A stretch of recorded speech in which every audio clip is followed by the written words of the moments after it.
இடம் ஒண்ணு பாத்துட்டு இருந்தோம்ல. என்னங்க முடிஞ்சிரும் போல் இருக்குது. நமக்கு 11 சென்ட் அப்படியா? வீடு இருக்கு, 3 வீடு அப்படியே கட்டிருக்காங்க, வாடகைக்குள்ள விட்டுக்கலாம் நம்ம. நீங்க ஒண்ணு கவலைப்படாதீங்க, வாங்குங்க.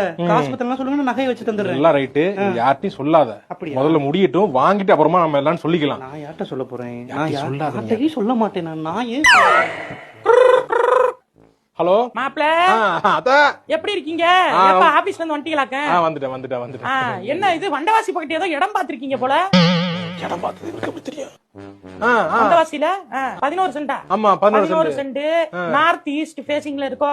ஆமா, நார்த் ஈஸ்ட் ஃபேசிங்ல இருக்கு. போர் வந்து இருக்கு, தண்ணி ஆல்ரெடி போட்டே வச்சிருக்காங்க. எப்படி கட்ட போறீங்களா? என்னது இவகிட்ட சொல்லாத விஷயத்துல கட்டலாம் சொல்றாங்களே. அதான் உங்களுக்கு அது வீடு வந்து தெருமுக்கு வருது. ஒண்ணுமில்ல, லேசா பிள்ளையார் கோயில் வச்சு விட்டுறோம் லைட்டா. சரி சரி. அது அங்க போறதுக்கு நீங்க மதுரை பக்கத்து நம்ம ஊர் பக்கத்து இடம் வாங்கி போட்டீங்கன்னா நல்லா டெவலப் ஆகும்ல.